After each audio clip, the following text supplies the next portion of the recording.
When I was a kid, the disaster we worried about most was a nuclear war.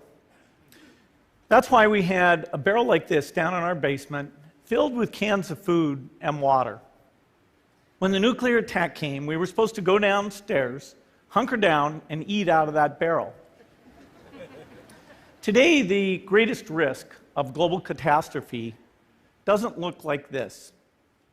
Instead, it looks like this. If anything kills over 10 million people in the next few decades, it's most likely to be a highly infectious virus rather than a war. Not missiles, but microbes. Now, part of the reason for this is that we have invested a huge amount in nuclear deterrence, but we've actually invested very little in a system to stop an epidemic. We're not ready for the next epidemic. Let's look at Ebola. I'm sure all of you read about it in the newspaper. Lots of tough challenges. I followed it carefully through the case analysis tools we use to track polio eradication. And as you look at what went on, the problem wasn't that there was a system that didn't work well enough. The problem was that we didn't have a system at all. In fact, there are some pretty obvious key missing pieces. We didn't have a group of epidemiologists ready to go who would have gone, seen what the disease was, see how far it had spread. The case reports came in on paper. It was very delayed before they were put online, and they were extremely inaccurate. We didn't have a medical team ready to go. We didn't have a way of preparing people. Now, Médecins Sans Frontières did a great job orchestrating volunteers, but even so, we were far slower than we should have been getting the thousands of workers into these countries. And a large epidemic would require us to have hundreds of thousands of workers. There was no one there to look at treatment approaches, no one to look at the diagnostics, no one to figure out what tools should be used. As an example, we could have taken the blood of survivors, processed it, and put that plasma back in people to protect them. But that was never tried. So there was a lot that was missing, and these things are really a global failure. The WHO is funded to monitor epidemics, but not to do these things I talked about. Now in the movies, it's quite different. There's a group of handsome epidemiologists ready to go. They move in, they save the day, but that's just pure Hollywood. The failure to prepare could allow the next epidemic to be dramatically more devastating than Ebola. Let's look at the progression of Ebola over this year.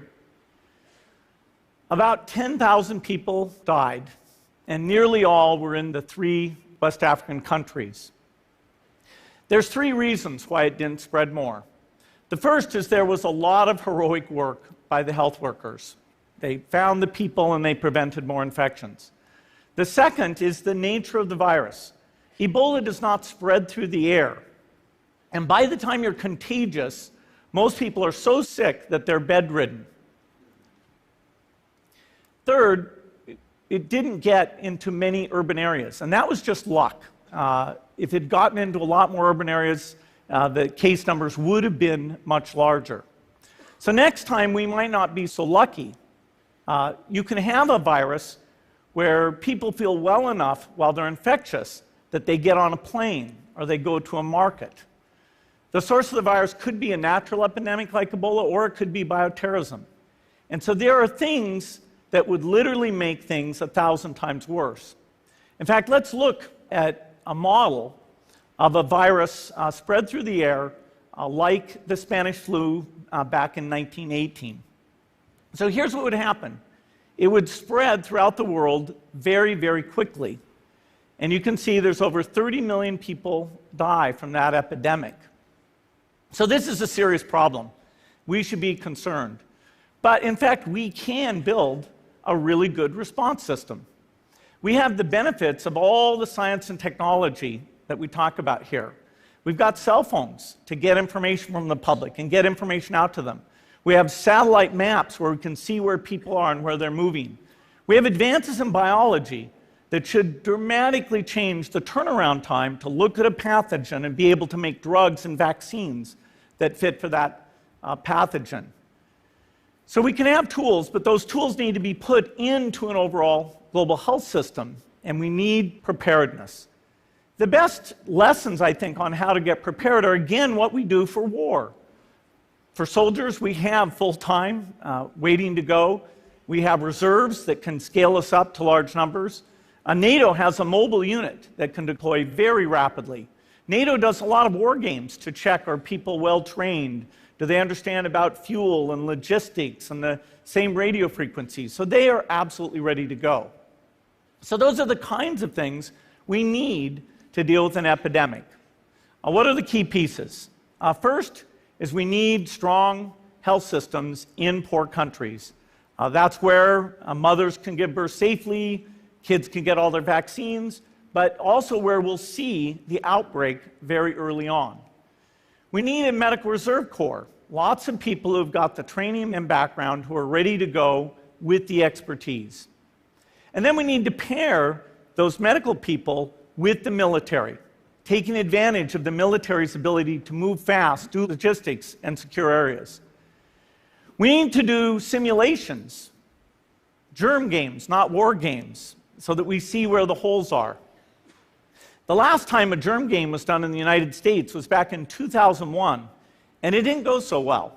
So far, the score is germs 1, people 0. Finally, we need lots of advanced R&D in areas of vaccines and diagnostics. There are some big breakthroughs, like adeno-associated virus, that could work very, very quickly. Now, I don't have an exact budget for what this would cost, but I'm quite sure it's very modest compared to the potential harm. The World Bank estimates that if we have a worldwide flu epidemic, global wealth will go down by over $3 trillion, and we'd have millions and millions of deaths. These investments offer significant benefits beyond just being ready for the epidemic. The primary health care, the R&D, those things would reduce global health equity and make the world more just as well as more safe. So I think this should absolutely be a priority. There's no need to panic. We don't have to hoard cans of spaghetti or go down into the basement. But we need to get going because time is not on our side. In fact, if there's one positive thing that can come out of the Ebola epidemic, it's that it can serve as an early warning, a wake-up call to get ready. If we start now, we can be ready for the next epidemic. Thank you.